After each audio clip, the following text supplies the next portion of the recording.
Good morning.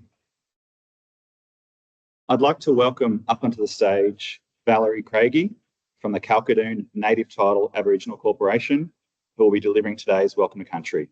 Welcome, Valerie.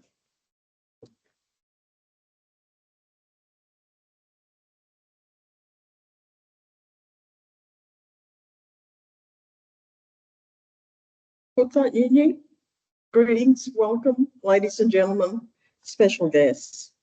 Beyond the land of the Kalkadoon people, the Kalkadoon have a long-standing connection to this land with rock paintings and significant ceremonial sites which are scattered across the country. My mother is Connie Craigie, a Kalkadoon woman, through her father Ted Clay and his mother Noppé Clay. We are descendants of survivors of Battle Mountain.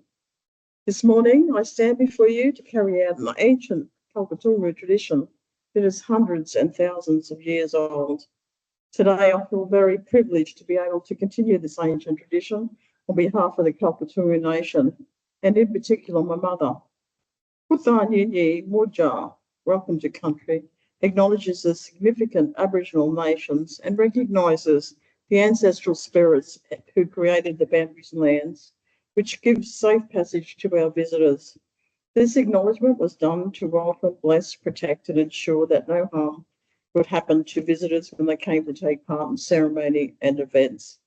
Allow me to thank you for your valuable recognition of our Kalkadoon traditional ownership of this country. Through this formal process, Kutha Murja, welcome to country.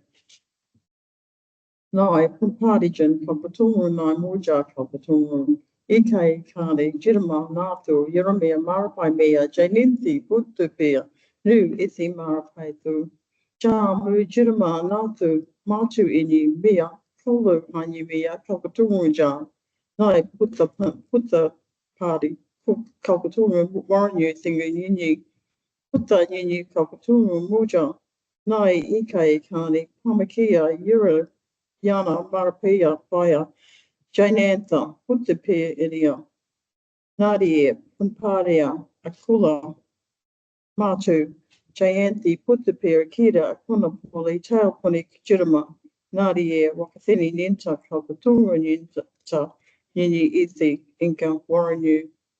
I am speaking in the traditional language of my people on Kalkadoon country. I acknowledge and pay respects to our old people, our ancestors who lived in this country for thousands of years. I also pay respects to our modern day elders, both past and present, and the Kalkadoon nation that remains connected to the land on which we gather. I also respectfully acknowledge any other elders present here today. I ask our ancestors to bless and protect all visitors physically and spiritually who have travelled here today for this roadshow. To everyone gathered here today, on behalf of the Kalkadoon Nation, welcome to Kalkadoon country, and I give blessings for the GSQ's 2024 Technical Roadshow to take place on country. Putha and Putha Muchian, have a good day. Putha Puni, thank you.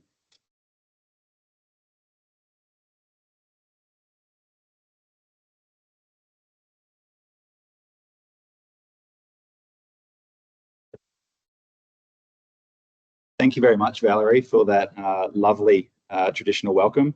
And I loved hearing so much of the language of your people in your welcome. So thank you very much. And I think I can speak for the entire room that we're all looking forward to spending the next couple of days here on Kalkadoon country and experiencing all of the hospitality and the culture of this region. So thank you very much. My name is Evan Marshall, and I'm the Senior Engagement Officer at the Geological Survey of Queensland, and it's wonderful to have you here in Mount Isa for our 2024 Technical Roadshow. I'd like to give a special mention to those who travelled quite a distance to be here today. Some folks have flown over from Western Australia, come up from Canberra and across from the East Coast, as well as everyone locally and from Brisbane. So thank you very much for making the effort to be here. We hope you enjoy the next couple of days. Just a little bit of housekeeping before we dive in. The bathrooms can be found upstairs through that foyer as you entered. The catering will be on my right-hand side, and should we need to evacuate, out through these gold doors to my right, and then the smoking area is also up the front in that main grassed area. Today, all of the talks are being recorded, so if you have a question for a presenter, there should be time at the end of each presentation. Please raise your hand and we'll use a microphone to have that recorded. All the talks will be shared through a link a few days after the roadshow as well. There might be a couple of photographers here today taking photos of the event. If you don't want your photo taken, please make it known to them. There's a strong contingent of GSQ folk here today, all wearing a black shirt like mine. If you have any questions, please speak with us today and tomorrow. We're here to answer your questions and share the information we have available. The agenda can be found on your desks, on your tables rather, and we'll be doing our best to keep to time. You'll also notice there's a few QR codes. There's an A4 piece of paper with a large QR code. That's really important to us because that QR code is where you can provide us with your feedback across the course of today. The importance of that is we're going to be diving deeper into that feedback tomorrow in our industry feedback workshop. So at any time today, please let us know what your thoughts are about what's being presented and what the future direction of GSQ should look like, and we'll have those addressed tomorrow. The A3 piece of paper has 3 more QR codes. There's some recently released data sets. So again, scan those QR codes if you'd like to find out more about what the GSQ has been undertaking. Many of you are flying home tomorrow night on the flights back to Brisbane and Townsville. If you like, feel free to bring your luggage in here tomorrow morning. We'll then get yourselves and your luggage out to the core viewing and then out to the airport. So please, when you're checking out tomorrow morning, bring your luggage in here. We'll sort that out for you. Now, for tomorrow afternoon's core viewing, I need to ask a favour. We've got a 12-seater minibus and also have got some assistance from other colleagues locally to help with transport, but anybody who does have their own car who can help with transporting people from here, the Civic Centre, to the core viewing tomorrow afternoon, it'd be greatly appreciated if you could help with that, just so we get everyone there relatively quickly and safely, and we can spend a lot of time looking and discussing the core that's on show. One final piece is later this afternoon, Sarah Gooley is at the back there from AMEC has kindly put on a networking event. If you haven't already registered for that AMEC networking, please do so. And thank you again, Sarah and AMEC, for putting that on. It'll be a great opportunity to keep today's conversations going well into the evening. At this point, I'd now like to welcome up onto stage Janelle Kerr, GSQ Director, who will be providing an update on GSQ's Minerals Geoscience. Welcome, Janelle.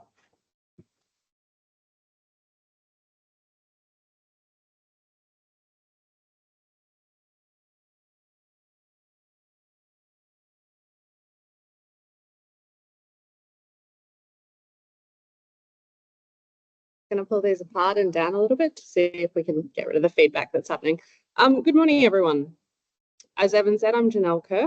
I'm the head of the Minerals Geoscience team at the GSQ. And over the next 2 days, you will hear from us and also from our collaborators about the work that we've been doing over the last couple of years. I hope you're looking forward to the next couple of days as much as I am. Today, I'm going to give you a bit of a bird's eye view of the kind of project work that we do and the context that these individual projects sit within. I'll lay some foundations for the feedback session that we have tomorrow as well. All right, but before I get going, I wanted to pause and acknowledge the traditional owners of the land on which we're meeting today, who are the custodians of land, sea, and community, and recognise their contributions towards creating a strong and prosperous state of Queensland. I pay my respects to elders past and present and extend those respects to any First Nations people here today. So this is a snapshot of the funding that makes our projects possible. It's really important to know that the GSQ, works through limited life funding packages. We're awarded these funding packages from Treasury, and under these banners, there is an incredible array of projects being conducted by the GSQ staff and by our collaborators. Over the past 5 years, we've had funding from 3 different sources, from the New Economy Minerals Initiative, from the Queensland Industry Resources Development Plan, and more recently from the Critical Minerals Strategy. The names of these initiatives doesn't really matter. What really matters is the style of work the style of work each program supports, and what we are trying to accomplish with these projects. Our programs are aimed at helping fast-track exploration for the critical minerals and other commodities. We seek to provide data and knowledge that can give explorers a leg up in deciding where they spend their resources of time and money. Our projects range from regional geophysics through various scales of mapping and even into microscopic characterization. Collaboration has always been a really key part of our geoscience-focused projects that we run in the GSQ, as it helps bring together a range of different ideas to answer some really difficult questions that we face in the geoscience realm. In recent years, we've supported a broader range of projects, which I'll go into later in this presentation. Before I get any further, I want to look at the context that we're dealing with in Queensland. You'll have to excuse the projector. It's obviously had a big night. It's a bit dusty this morning. Hopefully it's still clear enough for everyone to see. So this map is a really neat snapshot from late last year, and it shows that small companies are doing the majority of exploration, at least by tenure in this state. Almost 90% of the EPMs in Queensland are held by juniors, with less than 10% held by major companies and 3% held by mid-tiers. Companies across Queensland are pushing from more traditional areas of exploration into covered areas, areas less explored, seeking the minerals and metals required by the markets. In these challenging exploration spaces, pre-competitive geoscience data plays a key role in company success. But how important is pre-competitive geoscience really? Obviously, I'm a little bit biased, so I thought I'd bring up this slide. So this is some recent work from Geoscience Australia, and it suggests that for all the significant discoveries in Australia over the last few years, pre-competitive geoscience had a role to play in their exploration process.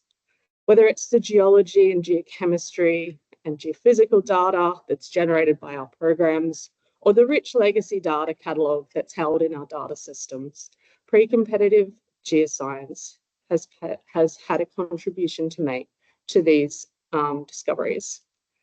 You can see in the middle, this is quite different in Australia to what it is for overseas jurisdictions, where a lot less of their discoveries are underpinned by pre-competitive geoscience. This is most likely because they don't have access to the sorts of data resources that we do in this country. So I think it's a great selling point for exploration in Australia. There's obviously also a great challenge facing the industry.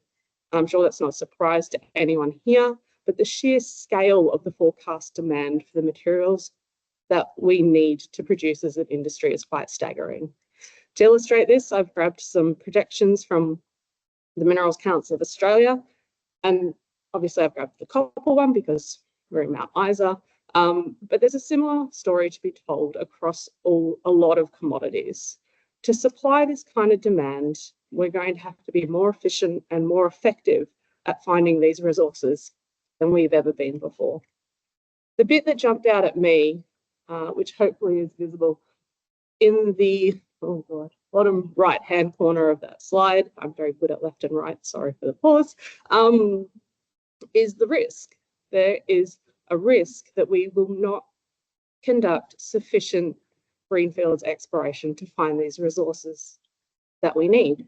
And I think this is one of the most important spaces that pre-competitive geoscience plays in, really jump-starting exploration in these more difficult areas by offering baseline data sets to help make exploration decisions more quickly.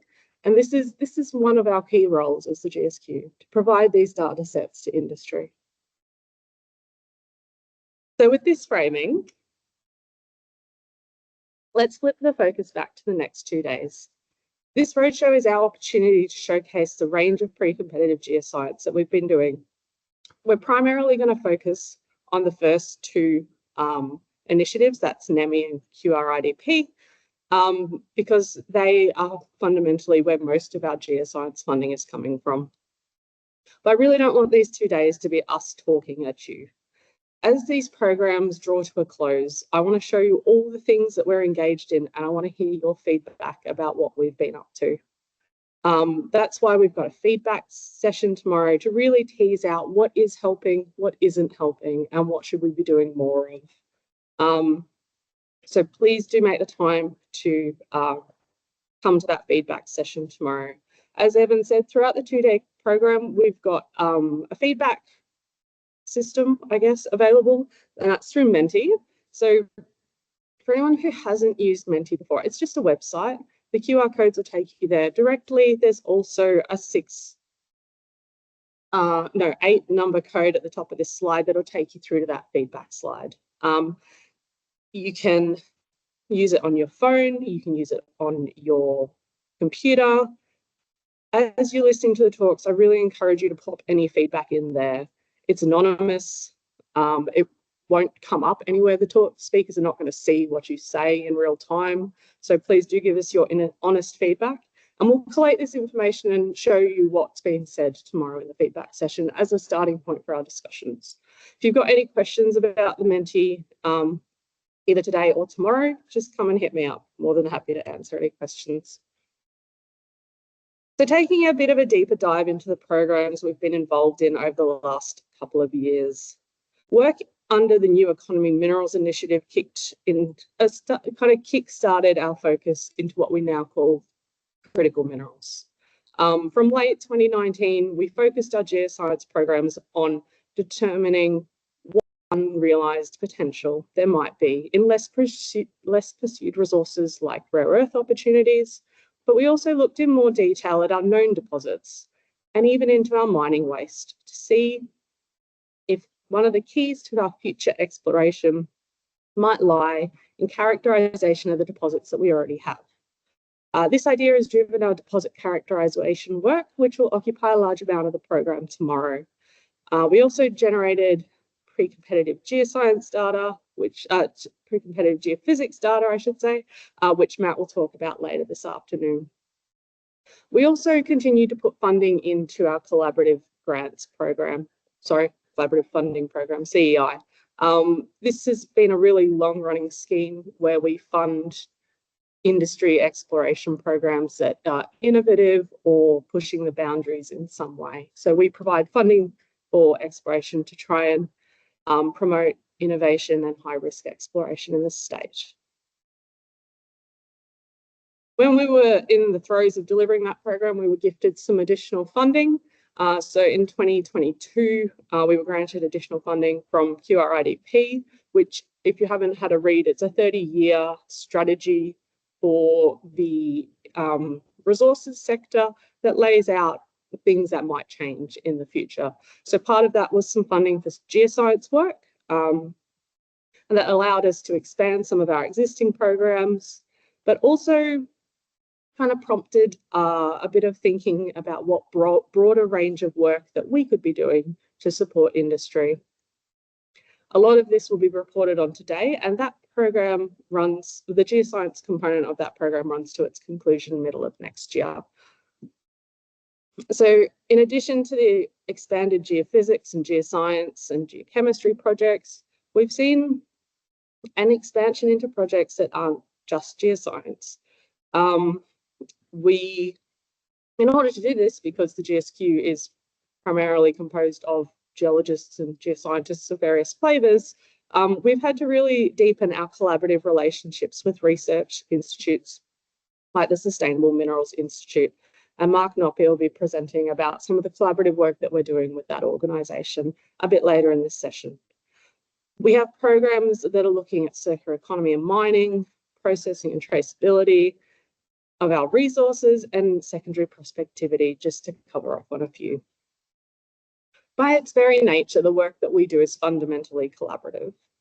You won't just be hearing from us, but our many collaborators. And the value of that collaboration is bringing together people with different ideas and backgrounds to generate those new insights that we really need to improve the efficiency and effectiveness of our exploration in the state. There are a range of ways that we collaborate across industry, government and academia, most of which we've been doing for many, many years. But other styles of collaboration are new to us, and very much reflect a change in the way that we're thinking about how we support industry. I'll step through some of the projects we are undertaking in each of these categories listed here and highlight some of the value that collaboration brings to the table. So as I mentioned, Heather will be giving us a much deeper dive into our collaborative funding and grant schemes. So this is really putting dollars in the hands of the people doing the work on the ground.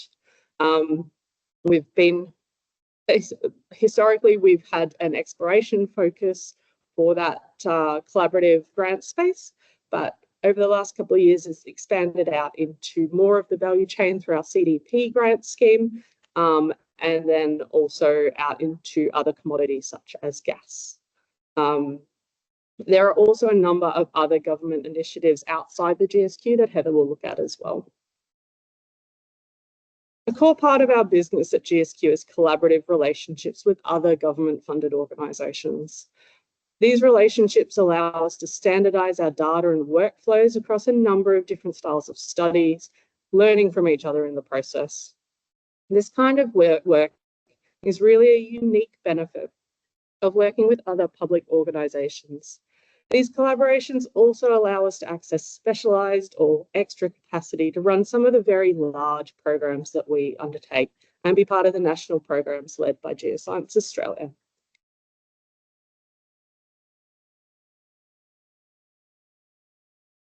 I will touch briefly on the profound impact that collaborations with GA have on our geophysics programs in particular. We work with GA across nearly every geophysics technique imaginable. Some of these are led by the GSQ with GA support, some like our recent CCAMT survey. Some are driven by GA with funding support from us, like the AusAEM coverage that's going on in Queensland right now. And some are deeply collaborative, leveraging skills and resources on both sides, like our regional AEM programs. These kinds of surveys, in all of these kinds of surveys, collaboration with GA and state and territory geological surveys ensures that there's a data standard and quality and consistency in the formats of data that we're producing, so that you can get the same product from every single state survey across this nation and use it in the same way. That standardization is invaluable in allowing our data to be used as quickly and effectively as possible. These are just some of the recent surveys on the screen, and Matt will give us a full rundown later today. Collaboration with CSIRO often takes a slightly different flavour. Here, we're generally collaborating to advance science or access some deep domain expertise. A recent example is the trial of the mobile petrophysics laboratory, looking to collect petrophysical data at several major deposits in Queensland. The hope is that this data will help us better understand how to link between the geology that we see in the ground and the geophysics that we collect at the surface, try and make that translation much more seamless. The work we do with government-funded organisations is broad-reaching and forms a significant part of our geoscience programs. Some of the most impactful work that we do involves collaboration across industry, government, and research. A great example of this is the kind of work that the ore signature to distal footprints work that has been running over the last 5 years. A cornerstone of this project is donations of core from companies. Then, through collaboration with universities and CSIRO and the other government organisations, we build up a detailed understanding of what deposits we have and how we might find similar things. This project has involved all of these collaborators over its lifespan, and probably a few more. As you can see, I have actually run out of room on this slide. The work has been spread across northwest and northeast Queensland, with a range of primary and secondary characterisation projects underway. When I'm talking about secondary characterisation, I mean characterisation of waste material or tailings from the mining process. So not just looking at the primary, but also the secondary opportunities to understand these deposits more fully. The team has been working across many different deposit styles in both areas, and will showcase their work in much more detail tomorrow. Zooming into the northwest, because that's where we are right now, you can see the wide range of deposits that have been characterised. At these sites, we do high-logger scanning for all the material, and we step down in scale of analysis, slowly building up a rich understanding of what these deposits are, how they got there, and what's happened to them over their history. We've recently added some in-house microanalytical capacity into the mix, building on the learning of some of our collaborative partnerships, so bringing that expertise in-house to further that work. This work delivers a fundamental collection of data sets and insights, ensuring that even after that we've mined these deposits out, their origin can still be re-evaluated and better understood in the future. Stepping into a different kind of collaboration now, our partnerships with universities. There is a wide range of things we're involved with universities for. Obviously, they are the home of deep domain expert and specialised, deep domain knowledge and specialised equipment that's useful for a whole range of our projects. But we also have the opportunity to support students and early career researchers through involving them in our programs. We also support ARC linkage projects and industrial transformational training centres to ensure that we have a pipeline of well-trained geoscientists coming into this industry. The knowledge sharing and skills development from these collaborative partnerships is of great value to the GSQ. A recent example are projects like reinterpretation of deep crustal seismic or investigation into the rare earth association of paralcline magmatic systems. There's obviously also a lot of microanalytical work that contributes to a range of our projects. This kind of collaboration has been a core to our business for a long time and plays a large role in projects that are run under our funding initiatives. Something that is a bit newer for us is our collaboration with research outside of just geoscience.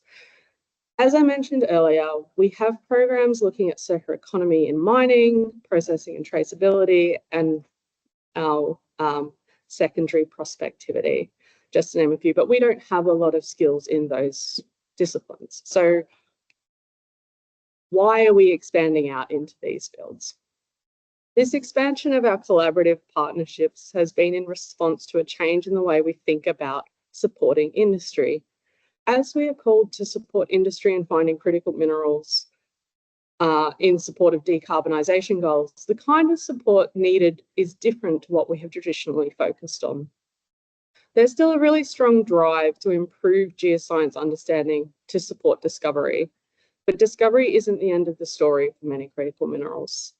Processing is challenging, global markets fluctuate, and the expectations of societies and communities around the impacts of mining are shifting. In this environment, we are trying to better understand the role that government has to play in supporting industry through these challenges. By collaborating with researchers in disciplines outside of geoscience, we're able to grow our understanding of what broader support for industry we might be able to provide. A key part of this collaboration for us over the last few years has been the work with the Sustainable Minerals Institute at the University of Queensland. Leveraging their broad skill set across much of the mining value chain, we are able to understand the supply chain challenges more holistically when we are planning our projects. A key piece of work recently that has received a lot of attention is the secondary prospectivity work with the MyWatch team at UQ. Together, we've been characterising mine waste to understand not just remediation challenges, but also recommercialisation opportunities. We are trying to use this kind of thinking that may improve the viability of many of these projects across our state. It's difficult to do justice to the full range of projects conducted under these programs in a presentation, and even over the next couple of days, you will get a good look at some projects, but many still await discovery. To make this work easier to find, we've put some summary pages together, and those are the QR code links on your tables. Everything that gets done under these funding programs gets linked into these summary pages, and it includes everything from regional geophysics through to detailed PhD studies that we've supported. This is Yeah, oh, good. You can definitely read that. This is what those pages look like. There's a short blurb about what those projects are, and then links through to data and reports. So it's kind of like a one-stop shop for all the work that we're doing under each initiative. If you haven't already had a chance to have a look, I would love you to take some time to peruse the range of projects that we've been engaged with. Not only might you find something of interest, but it will give you a much broader context than we were able to in our presentations about the sort of work that we're doing, and might give you some valuable thoughts for coming into the feedback sessions tomorrow. So this is the range of topics that we'll be seeking input and comment from you tomorrow. It's not supposed to be a formal feedback session. We're just going to use Menti to try and guide a conversation. We're really interested to hear genuine feedback from everyone in the room about what we're doing, what you'd like to see us doing, and what we can do to support industry success better. The session tomorrow will be recorded, but it will never be released publicly. We're just going to do that because sometimes my note-taking skills are not what they need to be to keep up with the discussion.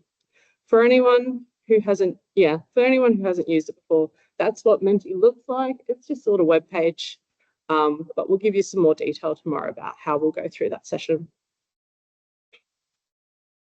So if I bring us back to where we started this talk, we are coming to the end of two major limited life funding packages. That's been supporting our geoscience over the last 5 years. We are entering a phase of data delivery and also sharing the insights that we've gained through collecting that data and summarizing it into useful products. We have been releasing this data progressively, but you will see an uptick in our data releases over the next 12 months as we wrap these projects up. Looking forward, what we are seeking is your input on what our future programs look like, so that we as the GSQ can best support industry success. That is it. I will leave it there.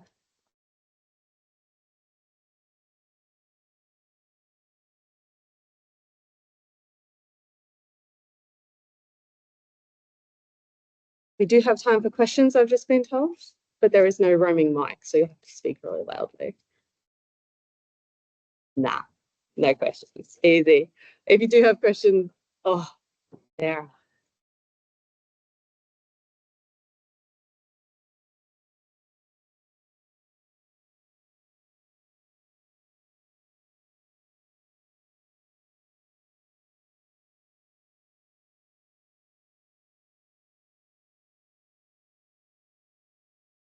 I am not going to say no to getting as much feedback as I can. To be quite honest, if we don't listen to the people using our data and products, we're not going to provide the best information that we possibly can. Maybe I'll have a chat with you afterwards. Yeah. Thank you. Yeah. Or discuss funding for CI grants, we don't haven't had. There anything we can do to for the government to consider that? Seems plenty important program. Yeah, I don't.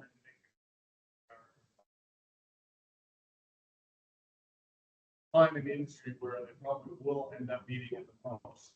They're not actually very. Yeah, so it's a very good question.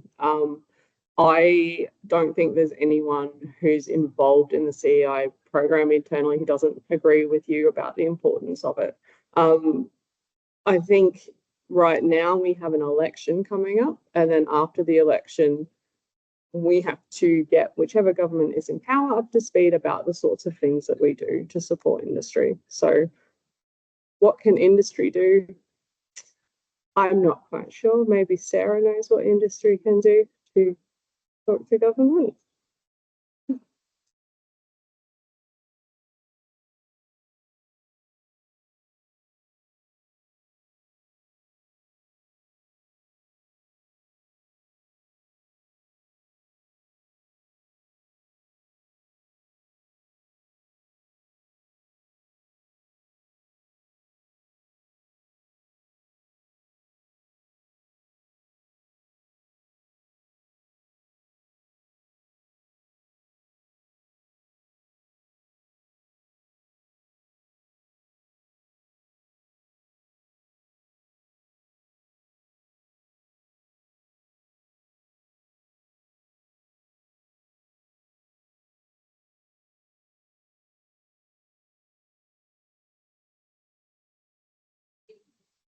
And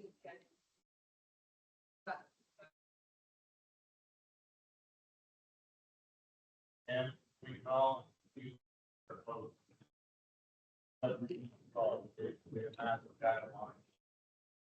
Absolutely. If you put some feedback into those QR codes about how important CI is, we'll be communicating the outcomes of our feedback session to the people in government.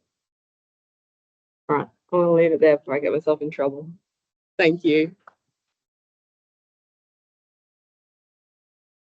Thanks very much, Janelle. I'd now like to welcome up onto the lectern Yusen Ley-Cooper, geophysicist and activity leader, airborne electromagnetics from Geoscience Australia. And the title of Yusen's talk is Mapping Queensland Undercover Using AusAEM. Welcome, Yusen.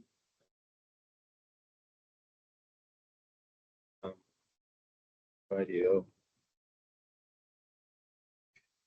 Okay. Yeah, welcome everyone. I would personally, in representation of GA, Geoscience Australia, would like to acknowledge the traditional custodians of the lands we stand on and the lands we have flown over. I also like to thank Evan, Matt, and Janelle and the rest of the GSQ for giving us an opportunity to present here. So today I will show you a little bit about the AusAEM, which is a nationwide program that you'll hopefully get to learn a bit, and also of some very relevant current surveys that are being undertaken in Queensland.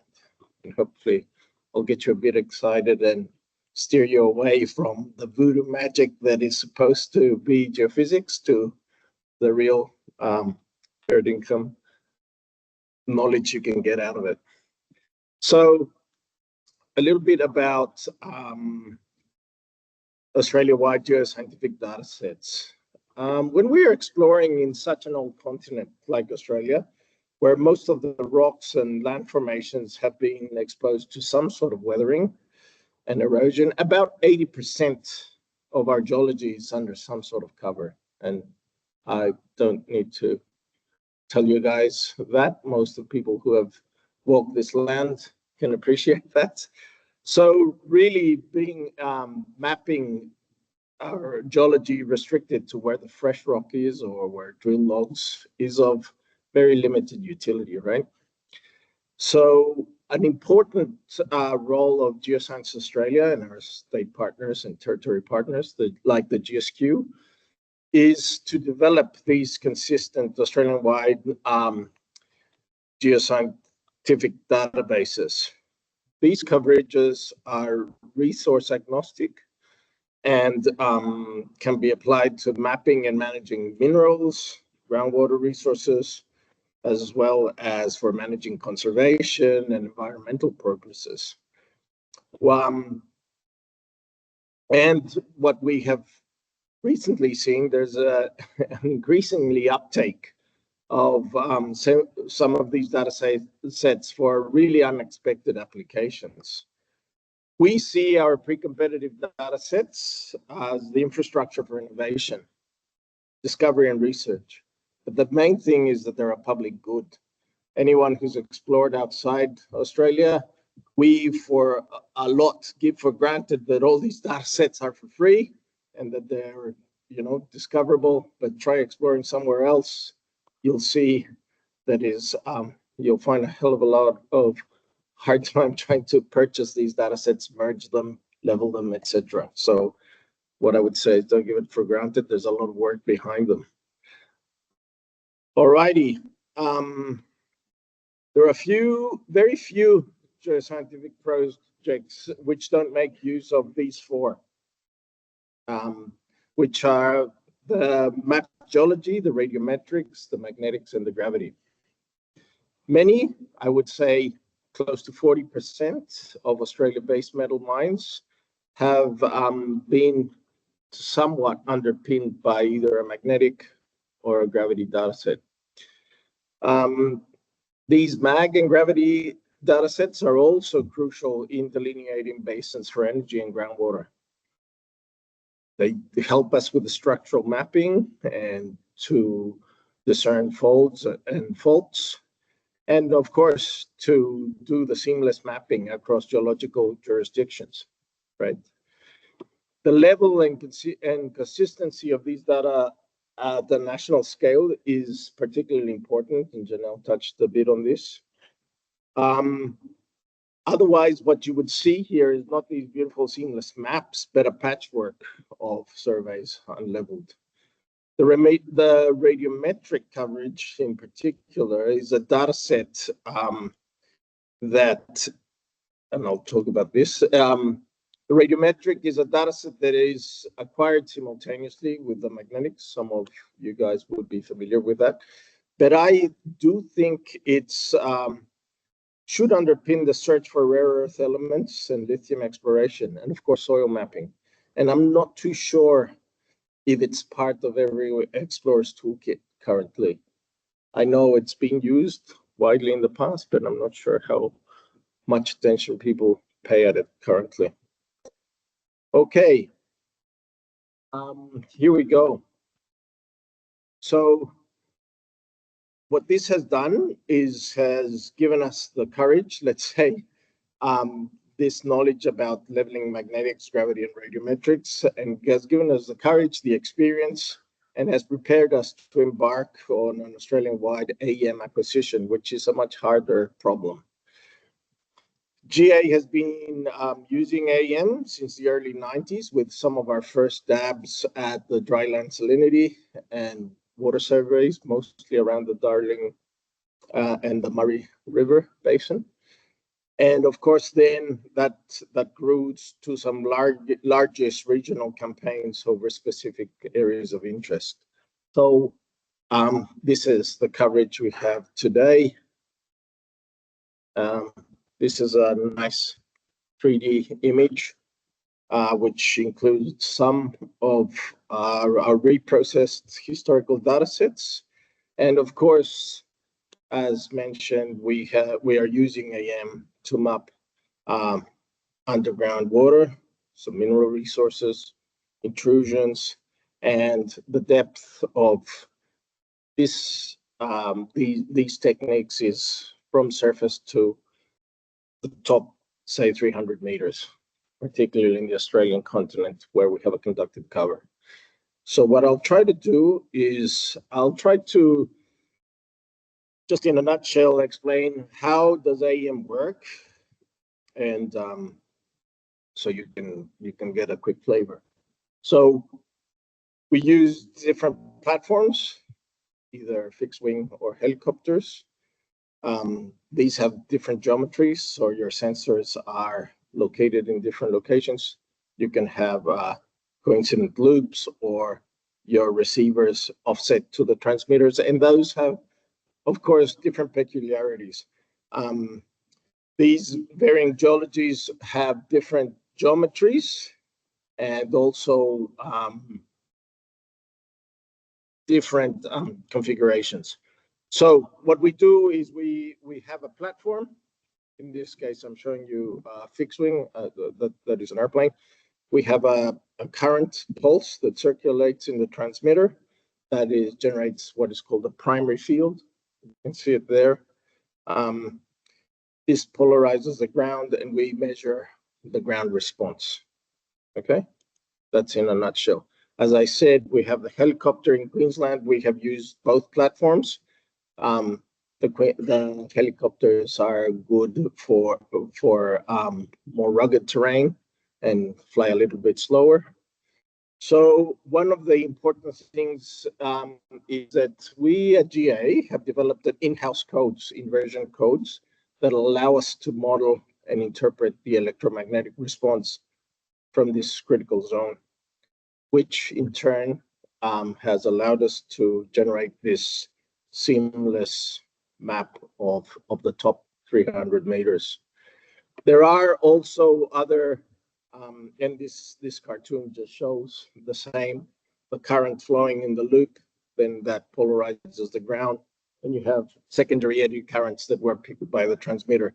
There are other systems, which is a frequency domain system. They're used a lot in the US, mostly, and some parts of Europe. have a smaller footprint, and they're good in the resistive spectrum. And I'll talk about resistors and conductors in the next slide, but also for things like finding cavities and in karstic environments, looking for voids and things like that. So just a quick overview of electrical properties. So this will give you an idea of the color scale I will be using throughout this presentation. Firstly, I would like you to see at the rocks on the left. Yeah, you can see igneous and metamorphic rocks usually have low electrical conductivity. So those are the cooler colors, the bluish colors, right? Then we have the sandstones, which will be resistive to moderately conductive. So that's why we colored them green and blue. Next, we have the mudstones that will be moderately to highly conductive in the warmer colors. And on the other end of the spectrum, in the warm colors, the reds and oranges, we will have the massive sulfides, which are where we get lots of our base metals, of course, high conductivity and the red end of the scale.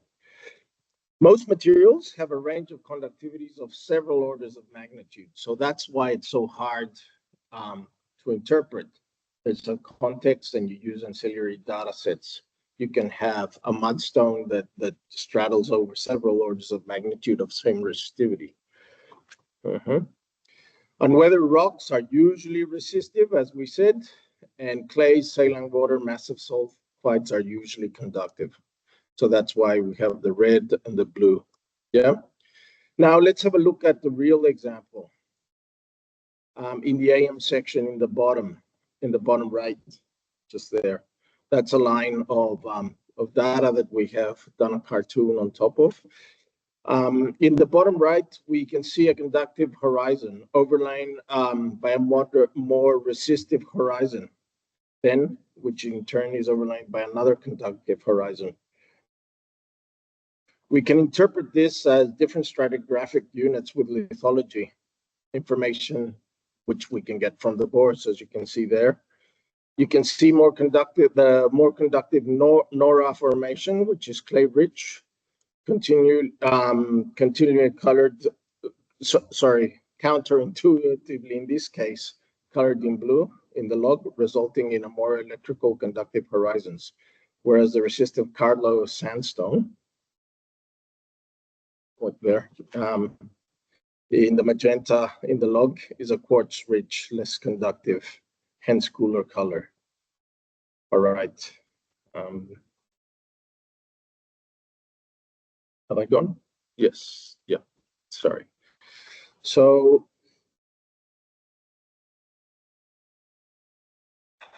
we have flown several AM systems over a test range that we have set up in the Broken Hill area over the Menindee Lakes. And this is important because it allows us to have consistency and set standards. Australia is the only country in the world that has such a range. Over the period of 15 years, we have got a lot of the AM system providers to fly over these lines. And in order to be awarded a contract with the Commonwealth, the contractors must prove that they can fly this range and that we are able to model the geology according to set standards. They need to demonstrate they can map known features. So this is just a pretty picture of the two lines we get them to fly over the lake, where we have downhole conductivities, and some photos of some of the systems you might be familiar with, which we have deeds of understanding. Those are the two fixed wings. And then the helicopter borne, which can have different configurations. So they fly at different frequencies. The theory in the physics says if you fly at a lower frequency, you can see deeper. Of course, this comes at a cost, higher noise levels. So sometimes you're masking your signal from deep conductors with noise. So that's in a nutshell what's happening. So they have to demonstrate these noise levels and stuff that we agree with them on once they've flown the range. So just as I mentioned, at GA, we set standards, and that's part of our role, establishing this calibration range, where we do a system assessment and we establish a deed of which is a technical document between us and the different providers. It's a world-class range, as I mentioned, and it's sort of maintained by GA and our state partners.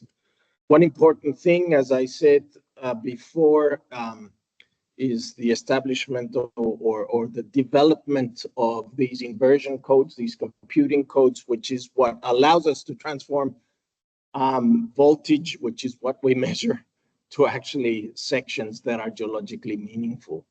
And that is something we have done in GA, and those two links I'm showing you there are places where anyone can download these codes and get some of your new physics or math grads and get them to process your EM data with. They're freely available. They'll have a ball, I promise. So what I'm going to show you here just is the results of, oh, and I apologize for the projector. It's probably not showing the best of the colors there, but what I'm showing you there is results from what we call a stochastic or probabilistic inversion. So that means we don't have one model. We, at each point, are modeling hundreds of thousands of models that we do on the national computational infrastructure. So that allows us to assess the readings we're getting from the EM in a probabilistic way. So it's not just my best shot model, here you go. It's kind of really assessing the probabilities.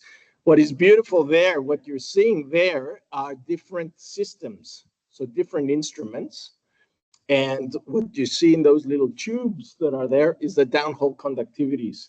So we've actually dug a hole, put a probe down, and matched the conductivity. And I think you would agree, it's a remarkable match. I mean, for us, this assures us that what we're measuring from the air is quite accurately matched for what we're measuring down the logs. So that's what we call the 10th percentile. So that's on the resistive end. So that's why everything looks blue. Now I'll show you, and that's for the northern line. The most resistive extreme, let's call it. Then we have the median, and that is kind of sits of the middle of the hundreds of thousands of models. And then I will show you the 90th percentile, which is the most conductive. So what you do is you analyze the three sections, which are the three sections of the same line, and you look for the extremes. So you look for resistors in the conductor, and you look for conductors in the resistors. I'm happy to spend more time with anyone explaining this if anyone would like to. So just a little bit, I'm going to show you an animation, and be with me. It's a little bit about the historical development of surveys in Queensland. So what you have here is a blended Landsat image with elevation derived from a valley flatness model. So the light khaki are flat valleys and the dendritic patterns you can see all over Australia showing current drainage. The dark brown surface are outcrops and higher elevations. And that image of AEM sections is the AusAEM that we flew back in 2017. Queensland was the first cab of the rank, and that's what we call the AusAEM 1 over Queensland. That's a little bit of a zoom in. What you have there is also the magnetics that is shaded below. And an older survey, not too old, we call it the Southern Thomson 2016, which is they're straddling the border with New South Wales. So that's kind of where it all started, I would say. Then we flew what's called the Eastern Corridor. As you can see, we're moving south. Then that's a zoom in also on the magnetics. And this is where we are.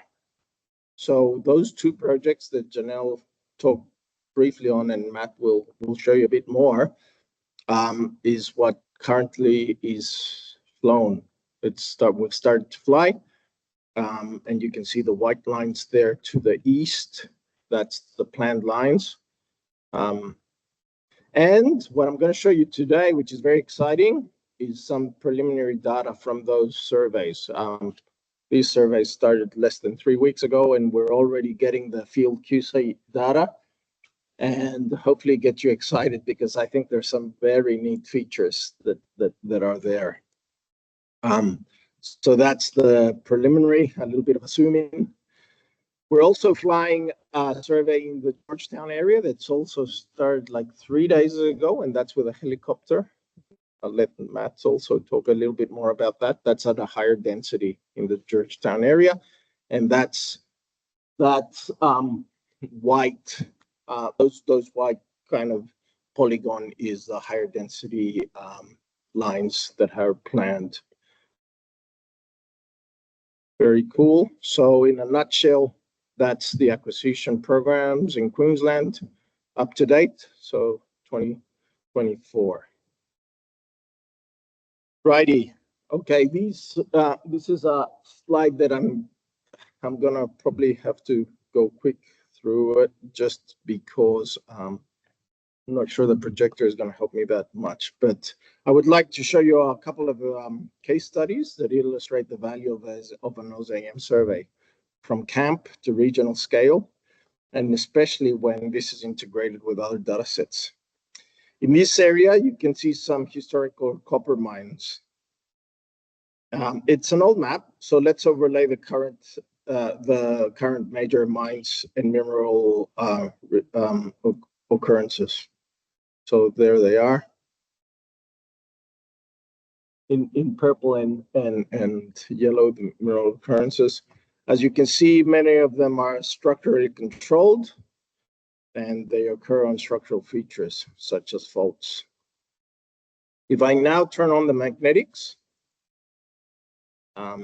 we can see that these mineral occurrences occur on magnetic anomalies. Is everyone following that?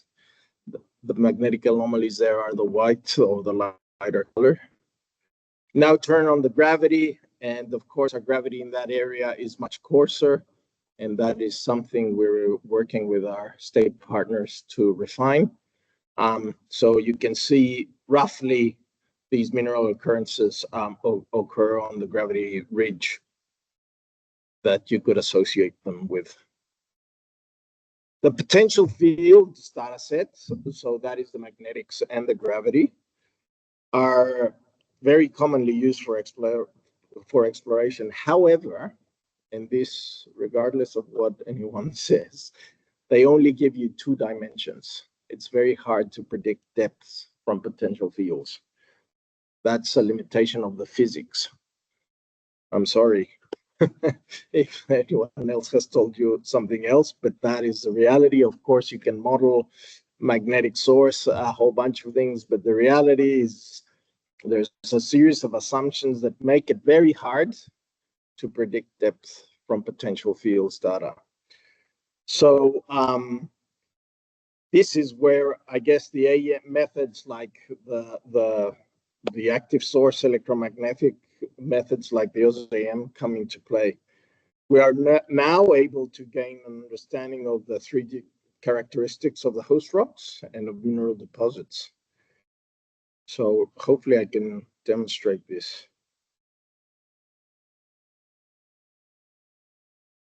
Show you a line, that's a line. By investigation of discrete conductors, we are also able to investigate the relationship to known mineral deposits and the structural features, as you can see there.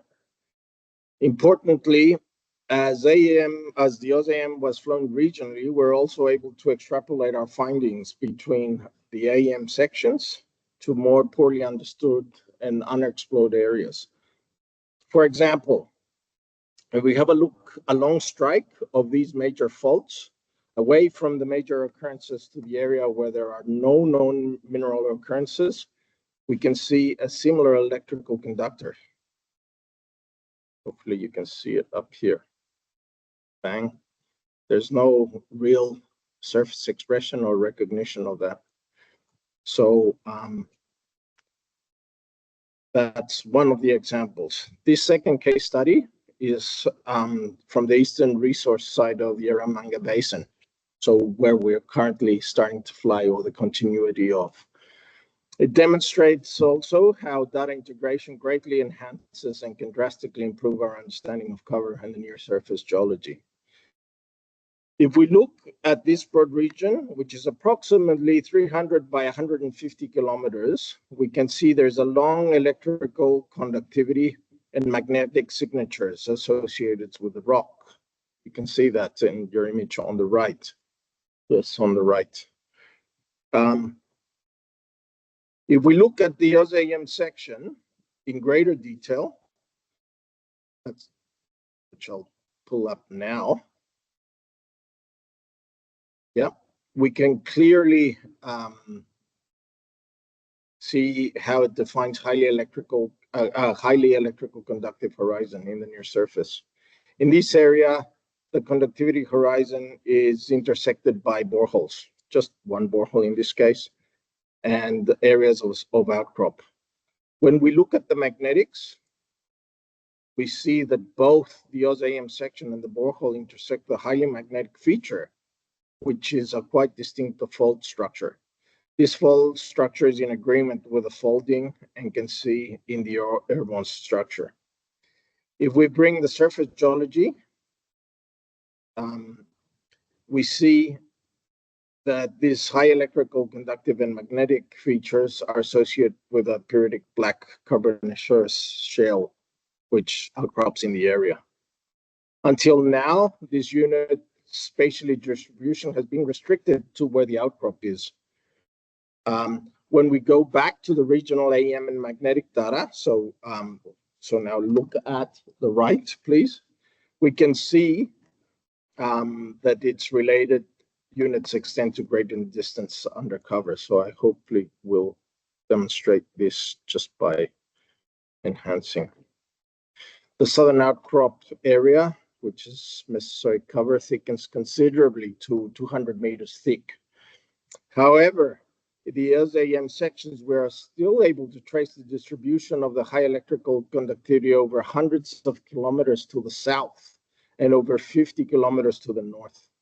Approximately 100 kilometers to the southeast of the outcrop units from the group contains highly electrical, conductive, and magnetic outcrop. Therefore, we're able to continuously link the high electrical conductivity and magnetic features through this broad interpretation and integration of relevant databases.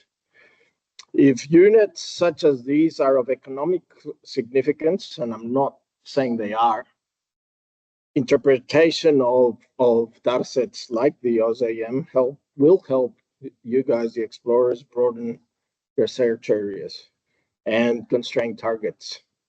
To some extent, this assists in reducing exploration risk. Very good. Thank you.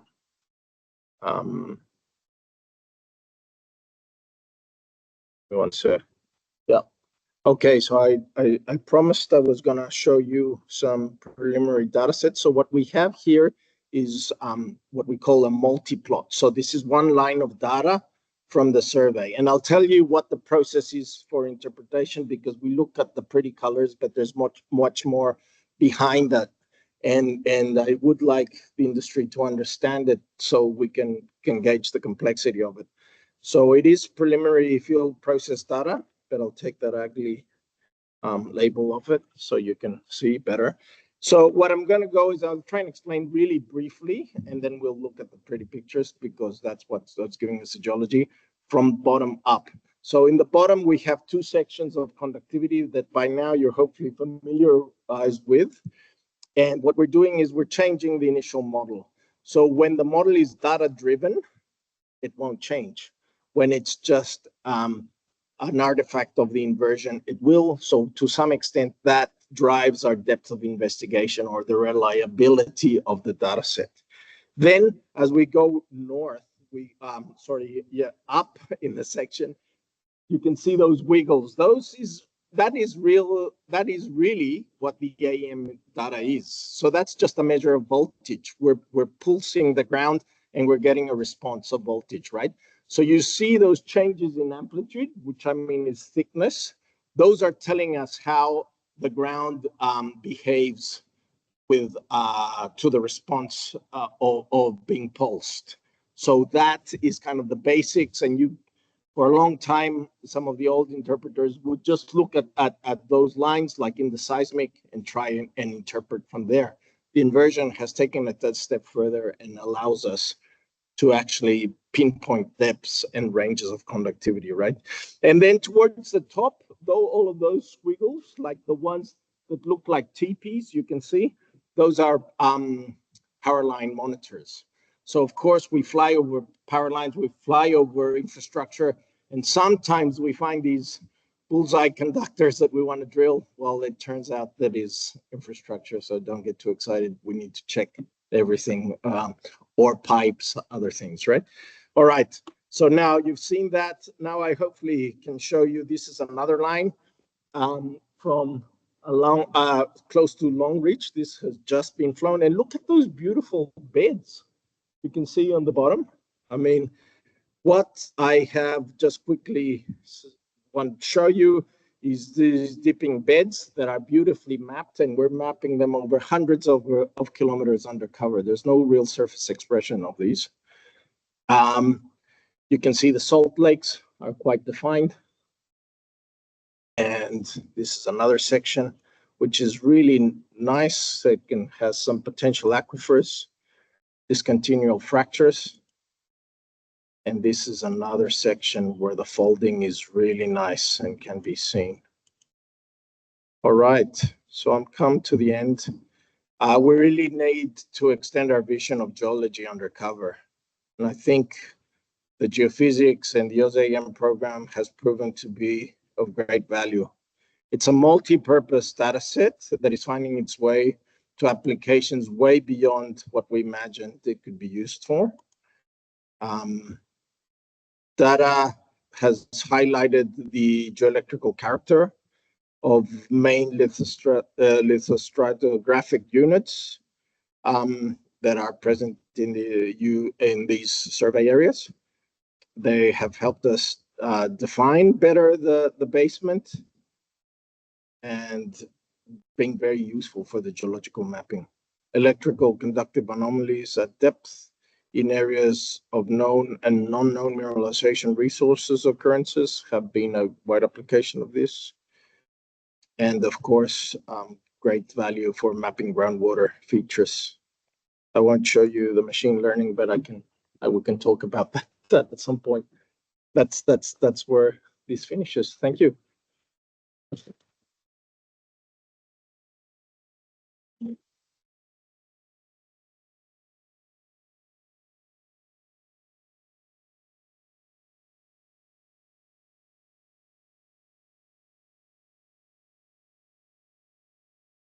Thank you so much for your presentation, Yusen. So I'm Dana, I'm PhD candidate from GSQ University.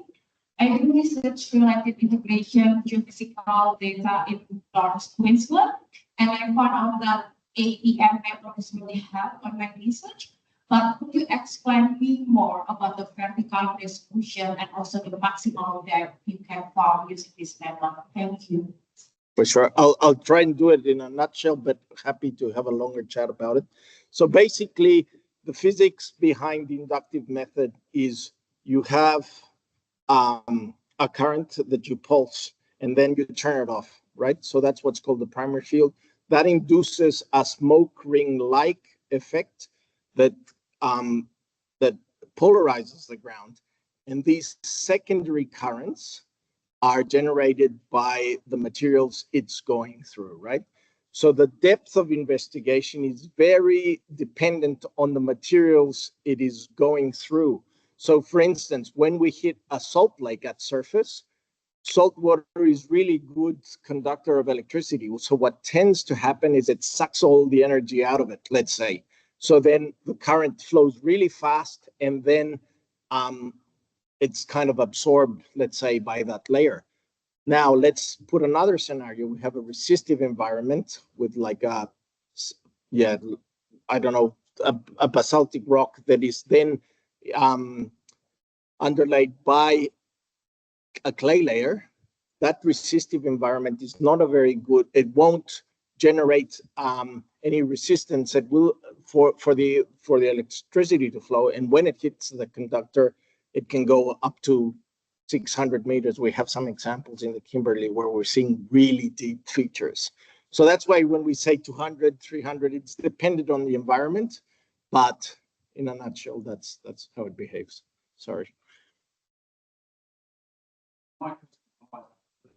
Yeah. Yep.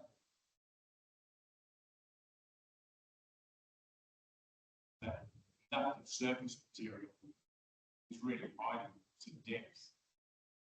And I suppose we'd all love to see something that sort of a bit deeper. We've got that problem that surface conductivity tends to stop the people progressing. But it'd be great to see test scope, for example, where there was a conductor minus 200 meters, an ordinance type conductor.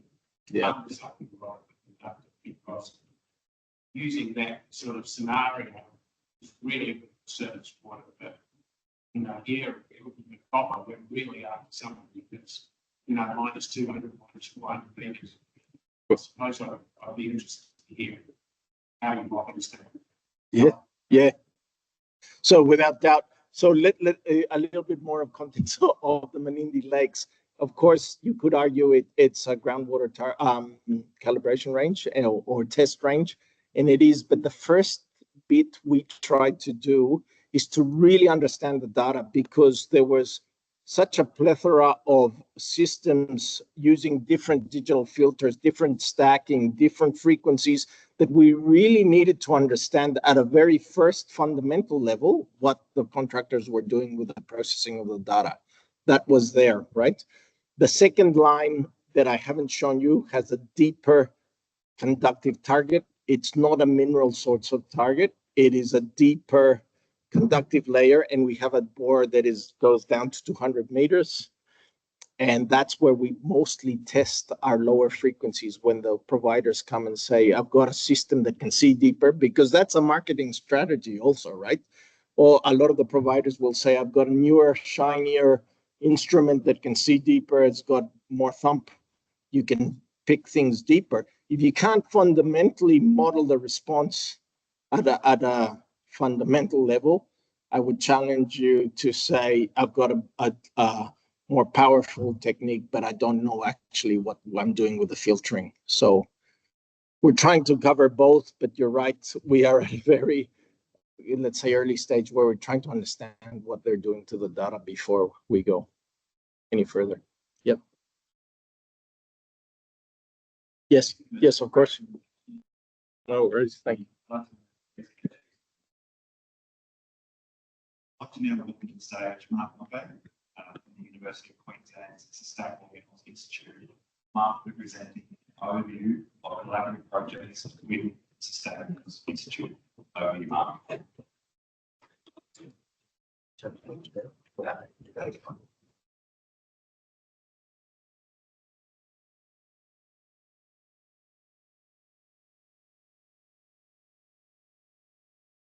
Right, good morning, everyone.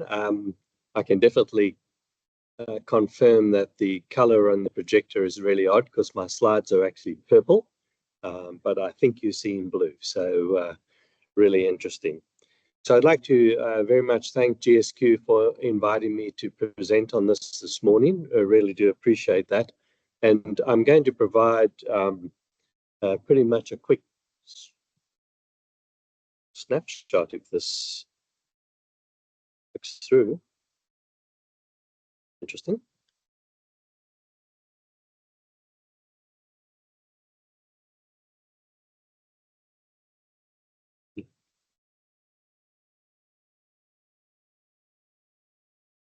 Okay. All right, thanks. So really, the Sustainable Minerals Institute of the University of Queensland has enjoyed some 10 years or so of collaboration with GSQ. And the areas that have largely been followed effectively, if you look at those three boxes, we've looked at increasing the likelihood of new mineral discoveries in Queensland, building pathways to sustainable extraction, fits in with Janelle's presentation, and then looking also at the opportunities from mine waste in terms of both recovery and alternate uses of mine waste. And of course, this kind of work over many years is not complete without a lot of collaboration. And the problem with putting up a list of people to say thank you for collaboration is that there'll be some names that are not on that list. So apologies up front, but recognizing just through showing that there many opportunities for collaboration.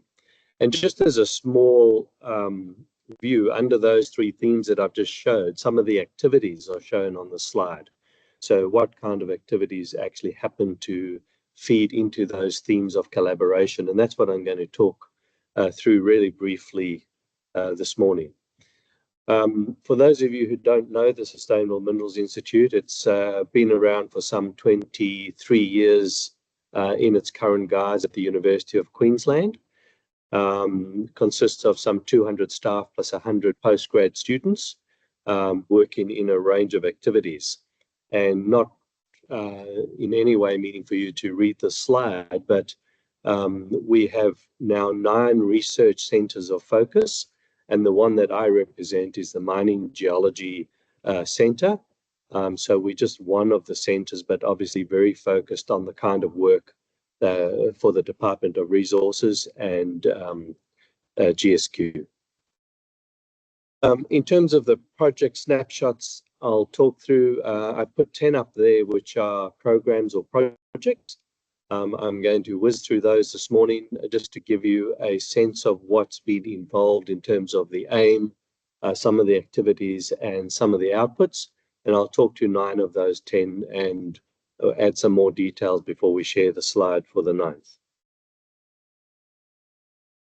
So the first collection of 5 collaborative project opportunities fall effectively under mostly the mine waste. So Janelle mentioned MyWatch. MyWatch is the mine waste transformation through characterization group that we have within the Bryan Mining Geology Centre, headed up by Associate Professor Anita Pabaka-Fox.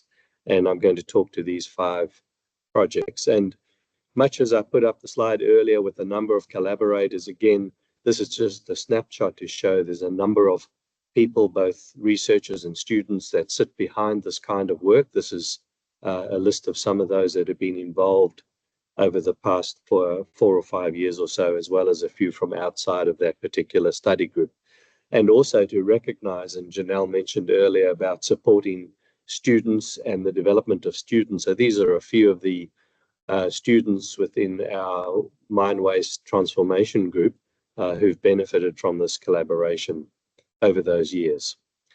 So the first of the programs I'll talk to briefly because it's very, very active, not just within Queensland, but also across Australia, is looking at the secondary prospectivity within mine waste. And so mine waste, obviously, including tailings and other rock types. So when this work is conducted, there's effectively 3 streams of work in terms of the stages that it goes through. So first pass, as you can see, is investigation of mine waste. First pass, effectively preliminary early exploration, and then selectively just drilling down into more detailed stream 2 site investigations. And then within that is looking at what is the processability opportunity and methodologies within those groups. So just as a snapshot, and wow, these colors are really washed out. There's a lot of color on my screen. So highlighting that within Queensland, we've covered some 35 or so stream 1 site opportunities within Queensland, and 3 in more detail, which are stream 2 and stream 3, which I'll pop up a little later. If the slide were more clear, you'd see the amount of work that's been covered across the rest of Australia through Geoscience Australia, as well as other states and territories. So the program is very much national, but has been developed here in Queensland. And a snapshot into the Queensland. So I'm pleased to say blue is blue on the screen, right? So I'm just sharing that. Just as example of Stream 1 activity specifically around cobalt. So here's, for example, some of those sites with their ranking in terms of, if you like, indications of cobalt potential from Stream 1 activity. And in terms of taking that information into further investigation in terms of Stream 2, Stream 3 research, we've covered 3 sites, which are Rocklands, Osborne, and Pandora. The kind of outputs that come from this activity include these sort of outputs, so journal papers, conference presentations, publications, but obviously the technical reports and the compilations from this work also informing critical metals and minerals technical reports. On a national basis, this information feeds into a national atlas, so the Atlas of Australian Mine Waste, and our work together, obviously, with that of others, populates into this mine waste atlas. So that's one of our activities. The other one here is looking at applications of new technologies to rapidly evaluate critical mineral potential in drill core or in our mine waste samples. So what we looked at in this project was to look at developing an analytical techniques and a workflow that could look at critical mineral exploration data from core and waste, and how basically we would achieve that activity. And this is an example of some of what we call data stacks, using a range of techniques from diverse range of materials and the kind of information that we would begin to build up. So this is just an example of a data stack visually showing that. We used a range of tools and techniques, so just popping those up without talking through them. Many of you will be familiar with most of those, but it was evaluating and looking at which were most applicable, which were giving us the quickest answers, which were telling us what we needed to know when we needed to know it. So it's all about context as well. So we had some outcomes come out of that, some of which may not surprise you, but in terms of addressing the aim, we could assess the applicability and application at different stages of investigation. The third joint program that we were involved in is geophysical tools, looking at mine waste characterization. How can we make use of geophysical tools? So the aims and objectives there, looking at the deployment of geophysical instrumentation to assess our mine waste, introducing a workflow. So really important is not just how we're going to apply this, but how are we going to work through the opportunity and process so that it's repeatable, and looking at how environmental geophysics can be integrated into our geochemical data sets as well. So obviously there was a data acquisition phase over a number of years, and just an example to iterate that, and then coming up with a workflow that we could propose and use for subsequent work and research. So feeding that back into the other activities and programs both we or GSQ were looking to continue with. Further looking at drill core techniques for geo-environmental characterization. So the purpose here was to look at some selected case study sites, a range of assessments, particularly the high logger, and looking at developing indices. So both indices that perhaps were obvious, and then looking at new indices we could use to assess the information we were getting from our core, testing those algorithms to see if they were robust and workable, and then looking at, again, a workflow of how we could integrate that data.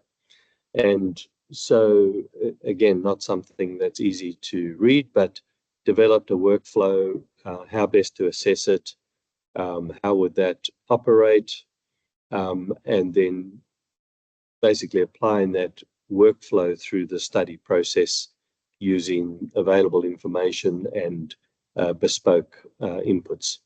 And we covered a number of study areas. Those are those up there. And basically, we looked at drill hole and pulp data through a range of techniques and facilities. Outcomes from that, we could actually develop some conclusions, looked at how best the processes could be used. We had that workflow that we spoke about, and we saw a fantastic opportunity for the early design inputs that this would provide for us to think about mine waste facilities and the reuse potential of waste that this data actually provided us with. Obviously, if you move through those streams of investigation more detail, the question arises, what about the processability? So one of the projects was looking at actual metal extraction using a pilot study. And the important thing here was to identify the mine sites that had potentially recoverable metals. So that was that case. Could we actually collect sufficient quantities to run for the pilot? We looked at undertaking some specific mineral separation refinement processes and looked at a proof of concept for actually developing metals. Again, not to go through in any detail, but for gold, for example, we developed a workflow, worked that through. For other metals, we did a similar thing, worked through what kind of workflow would work, and we would be able to test this through that pilot flow.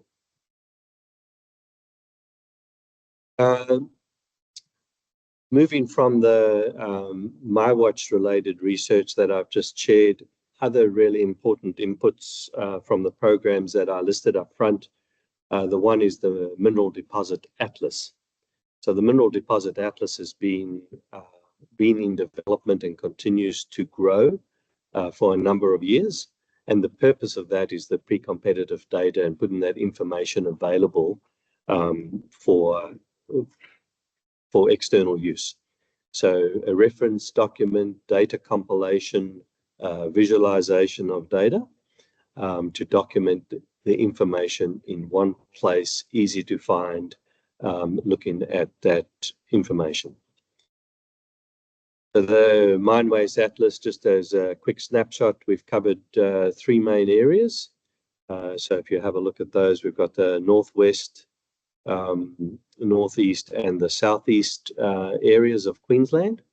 So covered those off and probably increased these numbers, but when this slide was prepared, we had 21 digital atlases in the northwest province, 23 in the northeast, and as per that previous slide, 6 in the southeast area that we had contributed to. Data sources come from a variety, public data, digging through to people's archives as well, historical research, some of which would not necessarily have been published before. So really quite investigative and in terms of compiling these opportunities. Just as an example of what would one of these atlas chapters look like or present like, this is just a snapshot from Mount Carlton. And I should point out, I should have said my colleague Nick Cook, who asked one of the questions earlier, is in the room. Nick heads up one of our groups within the Geology Mining Research Centre called Total Deposit Knowledge, and Nick has been very active as one of the authors and the leads for this Mine Atlas work. So catch Nick during the break. New Economy Minerals compilation, just a snapshot on that. This kind of work, again, the aim was to review the digital prospectivity as an analysis tool for new economy minerals. And the output of that was a critical element new economy minerals compilation. And at the bottom of the screen, slightly cut off, but those are the different mineral elements that are covered in the new economy minerals compilation. So, most of these have led to readily available outputs that are available for review and follow through. A project that's ongoing at the moment is looking at rare earth element extraction and sustainable extraction of rare earth elements. We've been looking at a range of both traditional and non-traditional opportunities for extracting rare earth elements. So, I guess we're all familiar with the saying that rare earth elements are not that rare. It's about how we actually produce them and make them available. So we've been looking at microbiological activities, phyto extraction, hydrometallurgy, and other beneficiation techniques, and collaborating across a range of faculties and research centres across the university and external to the university. In terms of rare earth opportunities, I think most of you in the room would be quite aware that there's a good potential and a range of areas within Queensland. So in terms of that, some of the contributions to this research has been looking at prospectivity maps in terms of areas, regions, corridors, etc. for rare earth elements, and also looking at historical wastes and other systems as well. So just another example, exploration prospectivity maps, showing some of the work from the phyto extraction, for example, related plant accumulation of rare earth elements, and just what those mechanisms are.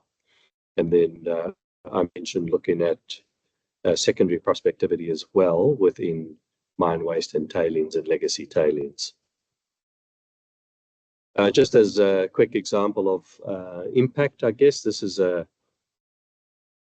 publication talking about a rare earth mineralization discovery that relates to some of the activity and work that this research has assisted to inform.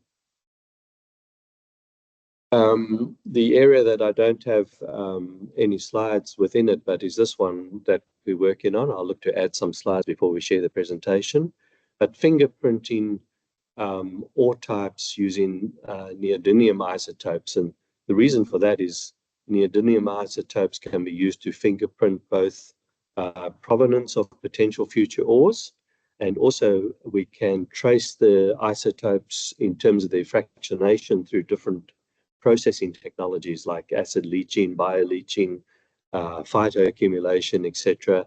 They're very traceable, and they can help inform us about those pathways and what's actually happening with rare earth element movement, extractability, etc. So a very interesting pathway for research. The last example of collaboration I was going to share today was the Digital Earth, and this has been a program led by Stephen Micklethwaite. And effectively, how this program started is we've got such a wealth and diversity of information we want to share with stakeholders. It's how can we more easily make that accessible? How more easily can people visualize, drill down into information?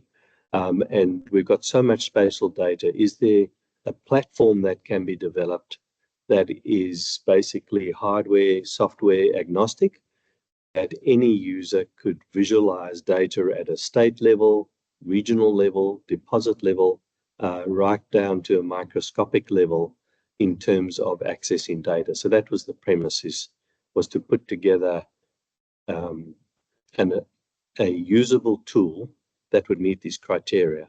And what started off as quite a difficult task, you can imagine, in terms of data overload, has actually become basically it's been realized. And I think it's by September this year, we hope to make that actually available. It's been demonstrated at a number of areas as a prototype, but is now effectively available. And just while I talk to that, running a little bit of a live video in the background, just showing some of the compilations that sit within that, the current version of that digital Earth, or sometimes we're referring to it as a digital twin of the data, but it's really an easy visualization. So this platform can be updated with new data.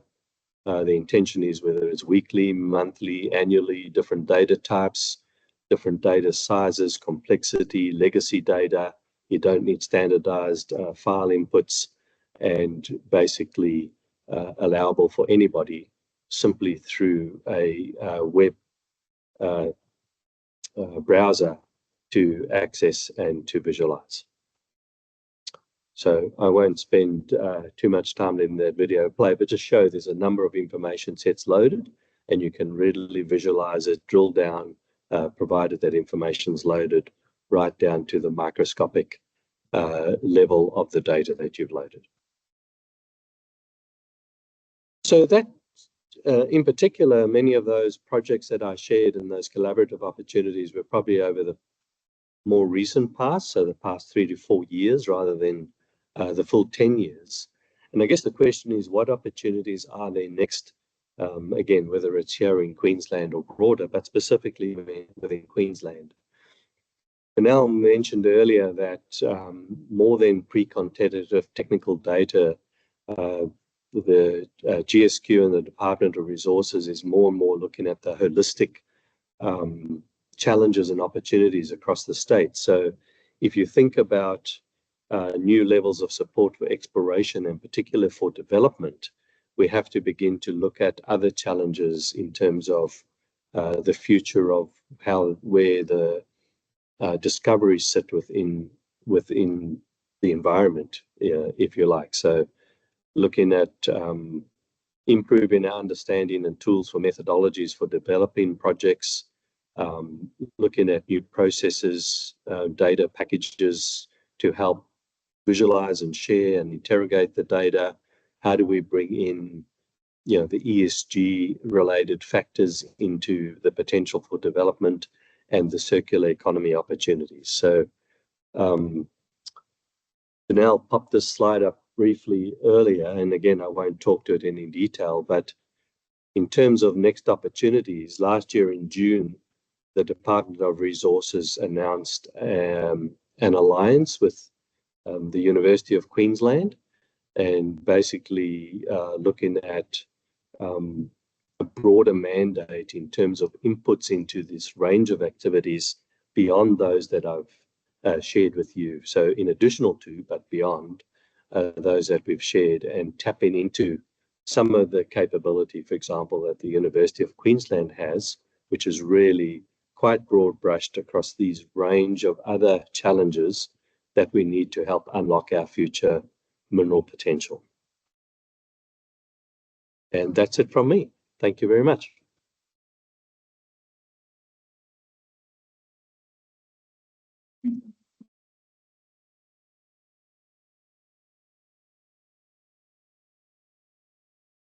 I'll continue. If you wouldn't mind restating or just summarising the question. That's okay.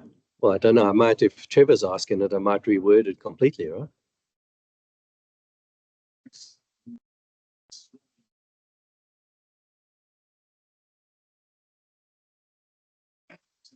Issue. It's also emerging jurisdictions in Australia. One thing that would be really helpful to us is we now see that we can put all these data sets together. Digital Earth, digital twin is fantastic. Is having a national map. Actually, certainly the first step is being a national Queensland. The opportunity, risk, and cost of land access of the various areas around Queensland. That would be very helpful for government to understand that basically the various layers of treatment installing of the exploration industry is directly proportional to the most prospective areas of the city. Having a map like that that's actually created for industry that help us, you know, put our resources in the best place would be a great collaboration between GSQ and SMR. It would be something that would be the government very readily use, and I'm sure every large company would be using it as a first filter. We already have a pretty good idea of where we want to be, but we sometimes get a surprise, a very nasty surprise as to the legislation that's in, and then the legislation that's actually coming. And that can directly affect whether or not we actually put further investment into greenfields areas, which is where we want to be. Anyway, so I'm sorry, it's a rant. It wasn't really a question, but this is an opportunity. This is something that it's already in the warehouse. Yeah. So that's fantastic. So effectively asking whether we can ensure that other layers of important information are there that go beyond the technical, which is environmental, social, potential different legislation sub-environments. So the first question is, this model and this tool can go beyond Queensland. No problem. This was developed for Queensland, but is applicable across. And in fact, going back last year or further, the intention was to begin to build other layers of data beyond the technical, starting with environmental related, etc. But the opportunity to see whether there's a legislative type, permitting type layer in terms of information or issues sounds very possible. And it's certainly that kind of tool. Within SMR, we have a group on social responsibility in mining and environmental impact, and they have spatial databases which they use to analyze in local regions project opportunities and challenges. And it's definitely our intent to see whether we can bring that into this platform, because this is an easily digestible visualization platform, exactly as you say, to assess this is perspective, but is it my first cab off the rank, right? Because of really good. Thanks, Trevor. Any further questions?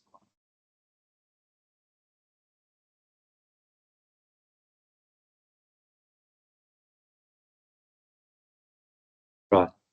A shout out from Nick Cook to all the industry partners that have helped us with the Mineral Atlas information and compilations. As I say, many people have dug into their private records, not necessarily public information. So really good. Thank you very much, John. All right, thank you.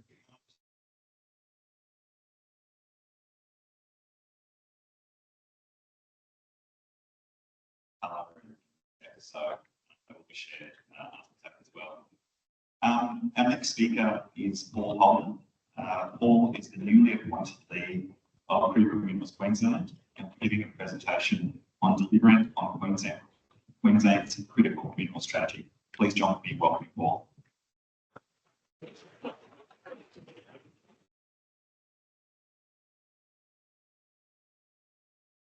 Good morning. I want to make sure I can operate this first.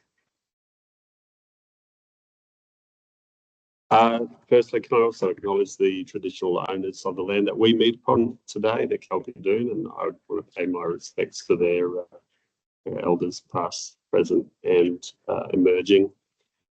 So thanks for the introduction, Evan. My name is Paul Holden. I am a somewhat newly appointed head of Critical Minerals Queensland. I've been in the role for about 4 months now. Previously, have been working with the Queensland Government for a long period of time in delivering projects in Queensland through the Office of the Coordinator General and also with Department of State Development and other government agencies. One of my roles was to help the delivery of critical mineral projects in Queensland and also a number of mining and water projects. So quite experienced in getting projects into construction in this state. I'm also from Mount Isa, so third generation Mount Isan. So my grandparents moved here in 1935, and I'm a graduate of the Kalkadoon State High School many decades ago, so I won't elaborate on that too much. So I'm going to talk to you a little bit about Critical Minerals Queensland. Why critical minerals? Why it's important? The development of the critical mineral strategy, which Janelle touched upon a little bit today, was the really the genesis of the development of critical minerals Queensland, was the work that was done through the New Economy Metals Initiative and some of the work that GSQ has developed over long periods of time. And I'll talk to you a little bit about some of the priorities that we have and some of the work that we're doing to develop some of our critical mineral zones, particularly around Mount Isa and Cloncurry, and also Richmond and Julia Creek. My colours look all right at the moment. So critical minerals, why the conversation? They've really risen up the policy agenda in the last 10 or so years, really due to the increasing demand, volatile price movements, supply chain bottlenecks that are emerging, and also some strategic geopolitical concerns that have been raised in awareness quite significantly, certainly in the last 5 to 7 years. So critical minerals underpin the technologies that are going to deliver that global decarbonisation agenda that we have, not only nationally but internationally. So we can see that there's a looming mismatch that will be occurring between the supply of those critical minerals and the demand that appears to be emerging going forward. So we need to have accelerated growth in the identification, production and processing and manufacturing of our critical minerals going forward. So products like vanadium, you might have heard a little bit about vanadium. The demand for vanadium is forecast to grow by about 12 times between now and 2050. Products that are particularly used in the production of battery storage, long-term duration energy storage batteries, but also battery EVs. Things like graphite forecast to grow by about 7 to 8 times by 2050, and Janelle talked about the growth in copper out to 2030, but it's forecast to grow between 3 and 4 times in terms of its demand out to about 2050 as well. So these are some of the critical minerals that are going to be driving that decarbonisation agenda and also that transition to net zero by 2050. So governments at all levels, for various reasons, are heavily focused on the development of critical minerals. Some of the things that you can see on the screen, the international agreements like the Paris Climate Agreement, some of our mineral supply chain partnerships between Australia and the US, the EU's Critical Raw Materials Act, and other various national security policies are really driving that shift in demand towards the decarbonisation and electrification of a lot of the industries that we work in. So Australia is also committed to multiple international agreements in this space, and we really do have an imperative to, I guess, bolster the diversity and the resilience of critical mineral supplies that we have in Australia, particularly Queensland. We have globally recognised and world-class resources sitting here in the Northwest Minerals Province. So climate, geopolitics, market forces are all coalescing to really deliver an opportunity for Queensland to lead that global charge and be part of that global charge into critical minerals.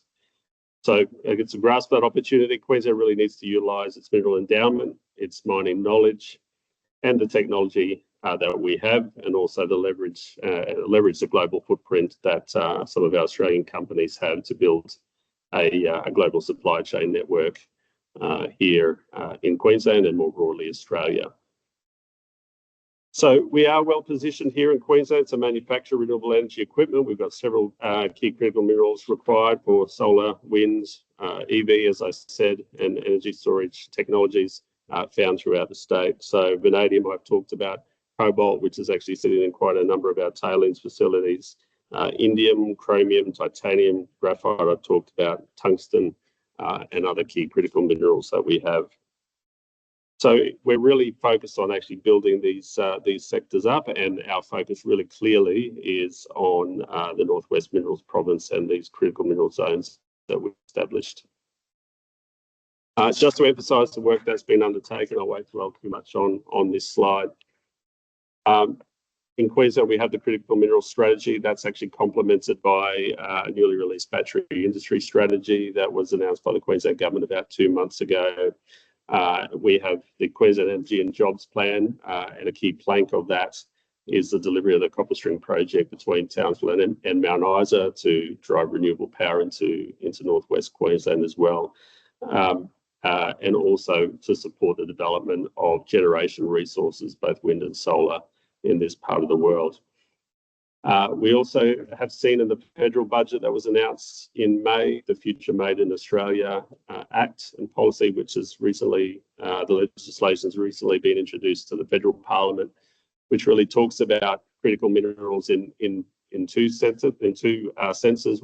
One is the importance of critical minerals for decarbonisation. Secondly is the importance of critical minerals for national security. And the legislation that's been introduced federally really does talk about the importance of critical minerals in two very clearly defined areas. And national security and economic resilience will over time become a key investment driver of both the federal government and the states into the development of critical mineral projects in Queensland. So the Future Made in Australia policy that was released in the budget has 4 key parts of that strategy. It's about building worldwide networks, developing good investor hubs so we can be attracting investment into our projects, the development of common user infrastructure, and investing very, very heavily into common user infrastructure is important in the federal policy. And also fostering ESG initiatives, including secondary prospectivity, which we've talked about here today, is a key part of that strategy. So that federal strategy and policy was released in May, and the Queensland Critical Minerals Strategy was released in June last year.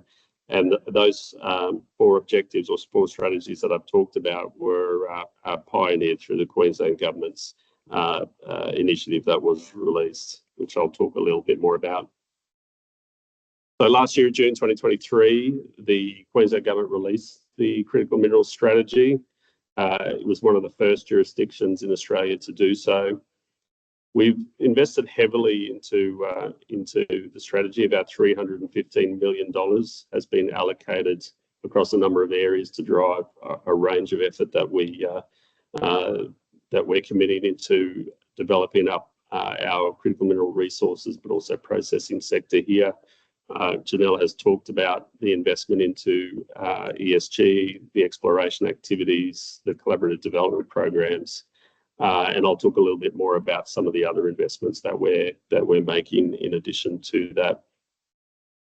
So that $315 million includes about $75 million towards the development of a common user facility in Townsville, about $170 million that's been invested into the Queensland Critical Mineral and Battery Technology Fund to invest directly into critical mineral projects, both upstream and midstream, and $75 million into direct support into developing our critical mineral zones around Julia Creek and Richmond and Mount Isa Cloncurry. And that includes investment into common user infrastructure, better understanding our data or develop data to accelerate the regulatory approval requirements that we have and the federal government has from an environmental and social point of view. And looking been very focused on how we might increase investment and encourage collaboration on common user infrastructure for really critical inputs into the mining process, being water, transport, and power. So we are looking very closely at quite a bit of work in that space at the moment. So there are 4 objectives. Went forward. The 4 objectives in the Queensland Critical Mineral Strategy. One is to move faster and smarter, and that's really about accelerating our pathways to production, making sure that first and foremost that proponents in our greenfield locations that we're developing critical mineral projects have got good data that they can then base regulatory approval outcomes on, so accelerating that pathway into production or approvals. Maximising investment, we're very focused on international investment pathways at the moment, and we are very clearly focused on developing markets in that space, which I'll talk a little bit more about. Building value chains, as I said, to work across projects to look at where those common user infrastructure opportunities lie and to invest directly into them. And also fostering research and ESG excellence. The speakers before me have spoken, that's a good word, have spoken in far more detail about and have touched on. So I'll bit more about that. I don't know what's happening here.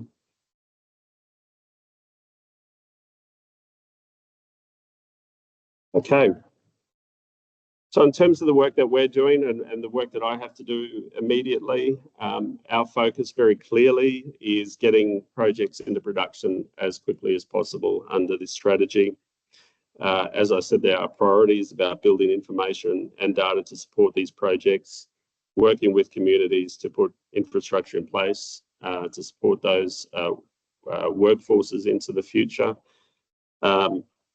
and working with our First Nations communities as well, our traditional owner groups, to really understand the aspirations and be investing in behind them and supporting project proponents to deliver good social and First Nations outcomes, particularly in those greenfield communities. So we are investing quite significantly. So what are we doing specifically at the moment? In terms of our project acceleration, we're working on developing baseline data sets, both for social and environmental activities. We're undertaking groundwater, or will be undertaking groundwater modelling in the next couple of months in our Richmond-Julia Creek zones. We are also going to be looking at water quality data sets that we'll be developing again in Richmond and Julia Creek, and be making those data sets available to our project proponents to be able to build their impact assessments on. We'll be undertaking ecological surveys. We are working with the Commonwealth Government at the moment about doing some specific studies on endangered species, particularly the Julia Creek Darnart, that obviously exists around Julia Creek, but is critically endangered. So quite a bit of work that we're undertaking with that. We are finalising a strategic options analysis that we've undertaken on the delivery of surface water infrastructure into Richmond and Julia Creek and the costings around that, and the next steps that we will be doing together with proponents and our industry stakeholders to really unpack how we can deliver reliable and commercially viable bulk water into those projects. In terms of the work on investments, we're working very hard to develop a really strong investment presence for Critical Minerals Queensland internationally.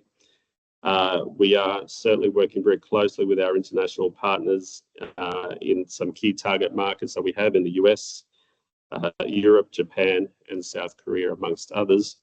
And we're strongly engaged with federal funding agencies to include the NAIF, the National Reconstruction Funds, Export Finance Australia, to really start channeling the significant amount of capital that those federal funding agencies have been given under the Future Made in Australia Act to support critical mineral projects being developed in Australia.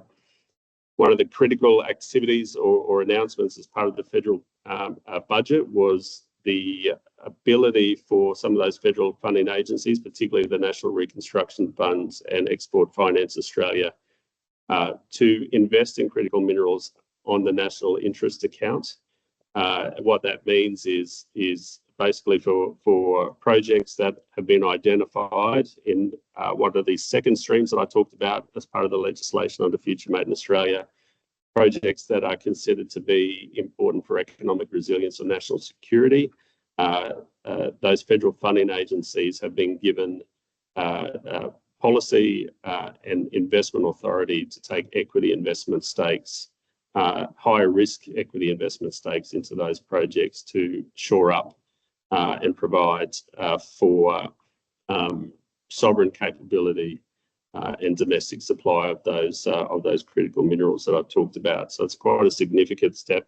We want to make sure that Queensland Government's conversations with those federal agencies put critical mineral projects in Queensland front and centre, and we are working in partnership to develop those projects with federal government, with those industry proponents, with offtake partners, but also international and domestic investors into our sector.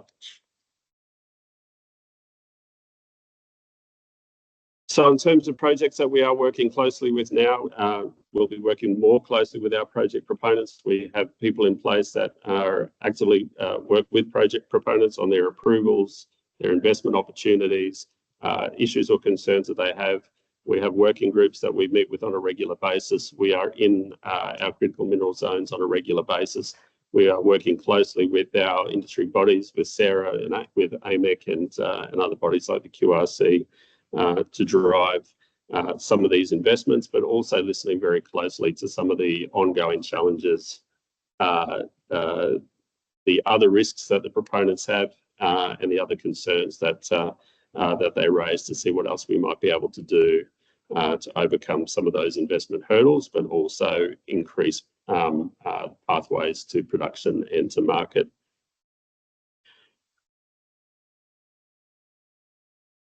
So that's my last slide. So just in terms of our ongoing work, you'll see us quite a bit more over the next coming years as we continue to drive some further investment into critical minerals. We'll be having a lot more to say around some of our data and information gathering. We'll be looking to be in Mount Isa and Cloncurry, Richmond and Julie Creek in particular, much more often.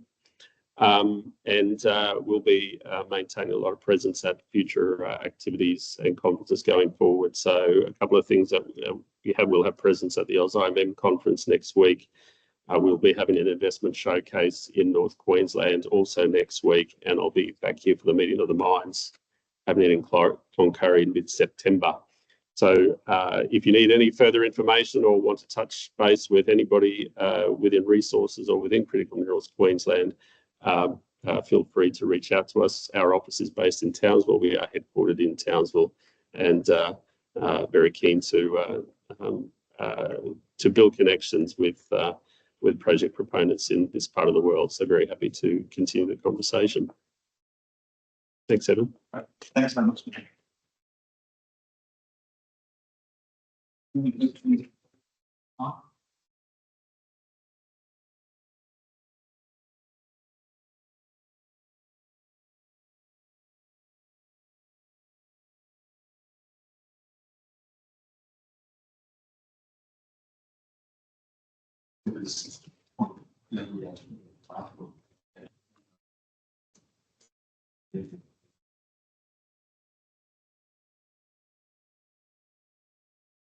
When we look at accelerated project development and fast tracking, it's to do it in a responsible way. Are the areas of foot where that roadmap has been looked at in terms of bottlenecks that can be improved upon without compromising the purpose that that is for? It's still meeting because for 20 years project.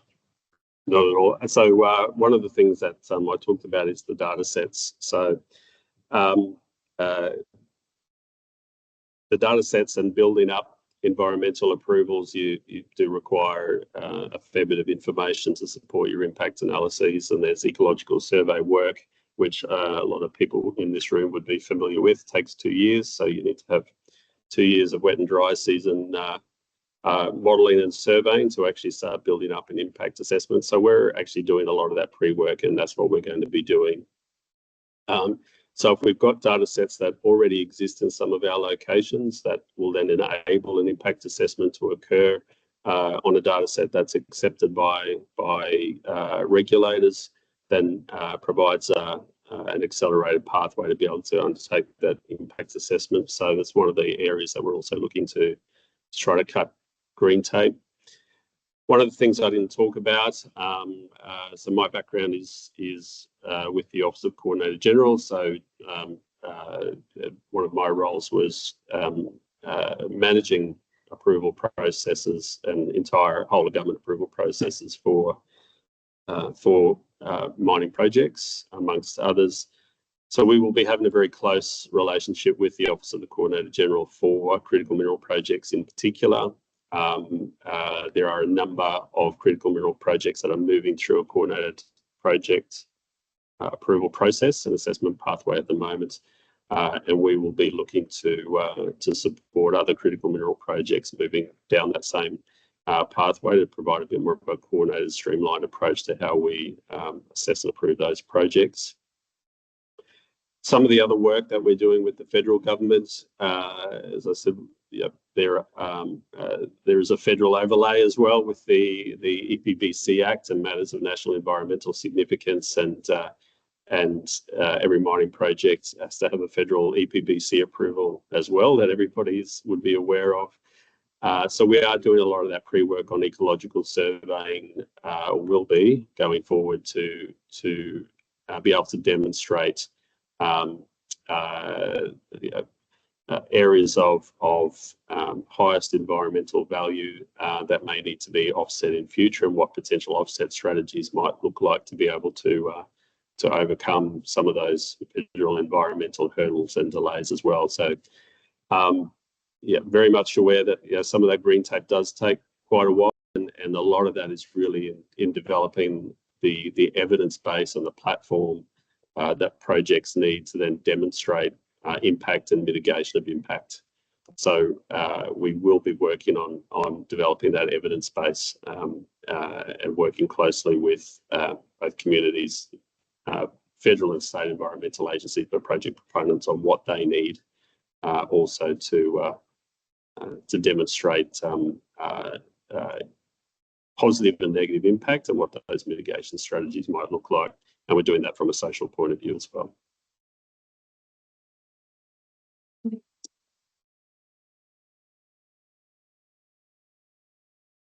I'm curious as to whether you're working with any companies that might slightly further yours, like about Queensland, that tends to get life above Brisbane. Yeah, well, I live in Townsville. I know there's a life above Brisbane, so there are. Yes, we are. So there's a number of mining projects and critical mineral projects that don't exist in this location. I guess the reason why we're heavily focused on this location is because there is a density of projects that do exist here. So that's why we're doing the work.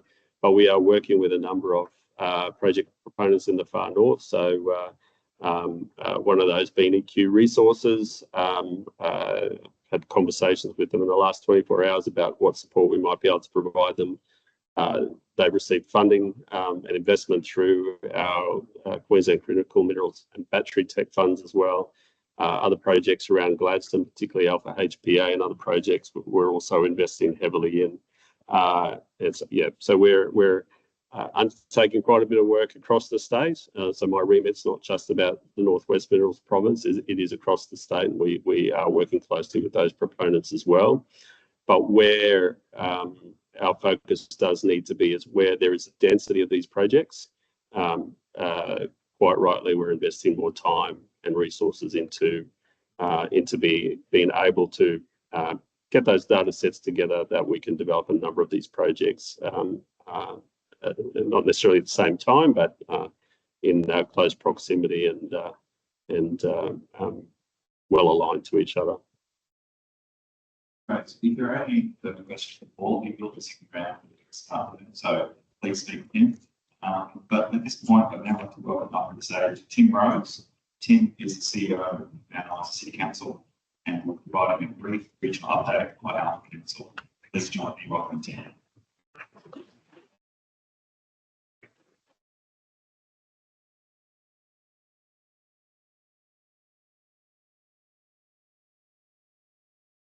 Thank you very much for having me this morning. I'm not going to put on PowerPoints because I've only got a few minutes, but my first duty this morning is to thank all you guys for coming to Mount Isa. It's very important to have these types of conferences here at the moment. We're very grateful that you've chosen us to hold your technical roadshow. I just wanted to talk briefly about what we're doing around our economic development. So most people in this room would be well aware that last October, Glencore made an announcement they're closing the copper mine. The copper mine's been operating for well over 60 years, and it's going to cost the area about 1,200 jobs. So the importance of this sort of conference and trying to use the minerals and the critical minerals and the strategic minerals that we've got in this area to replace those jobs is vitally important. So we've been, as a council, we've engaged in what we call the 6 pillars strategy, where we're trying to diversify our economy. Mount Isa has been very reliant on that mine for a long period of time, whether it's been owned by MIM or whether it's been owned by Xstrata or Glencore now.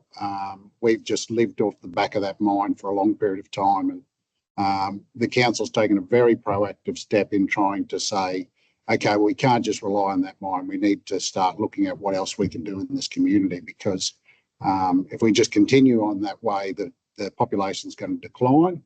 Mount Isa used to have a population of about 30,000 back in the 70s. We're down to about 18,000 now, and the modelling that we've done is, if we take a do-nothing approach, this town will decline to a population of around about 13,000. So unless us, the state government, and the federal government take a really proactive response to that, that's the reality of what's going to happen. So we've put together these strategies. A lot of it is around what can we do. We sit in the Northwest Province, and I'm not telling you guys anything you don't already know. We've got to maximise what we can do with all the minerals we've got in the area, rather than just mining it, ripping and shipping it and sending it to the port. We've got to start value adding to all the products rather than just being a miner. We're working really hard with Paul's area. We're working really hard with the Sustainable Minerals Institute. So we're trying to get up a research centre that'll sit between what we're calling a critical minerals hub between the George Fisher mine and the airport, and we're going to use that to educate people, use it as a material processing centre. We're scoping everything else out that we're wanting to do with that particular research centre, but we want to start value adding. We want to start tapping into, the graphite deposits. We've got the phosphate deposits. We've got the continuing copper deposits that are rich in this area, and obviously the zinc and everything else that we've got here. But we're not maximising what we're doing with it. And anyone in this room that's got any ideas about what you think we should use the research centre and how we can value add to it, and what we can put in there to help the miners get up our projects, very happy to have discussions around that. And both Paul and I are happy to have discussions on how we make that happen. Paul's kindly given us a couple of $100,000 to do that scoping study with the Sustainable Minerals Institute. So that's one of the key platforms we got out of that. So with that, I'd just like to thank you all for coming out here. Any assistance you can provide us as we go through this transition phase would be greatly appreciated. We also, one of the other things we've heavily identified that's holding this area back is the infrastructure in the area. So our power prices are double what they are on the coast. We're paying $150 for our power, and the Townsville pays $80, and the southeast corner is even cheaper. And the rail and the road and water to some degree is all holding this area back, because we're a long way from the coast and everything's got to come out here. We are really grateful to the state government for the Copper String project. It gives this area some vitality, but it's still that 7 years away, and we're scrambling, paddling as fast as we can with our canoe to try and recover from the mine, which is shutting its July. So thank you for coming out. Appreciate the 5-minute update. I could have given you an hour update, but I'm grateful for the GSQ for giving me the time that you've given me. Thank you and welcome.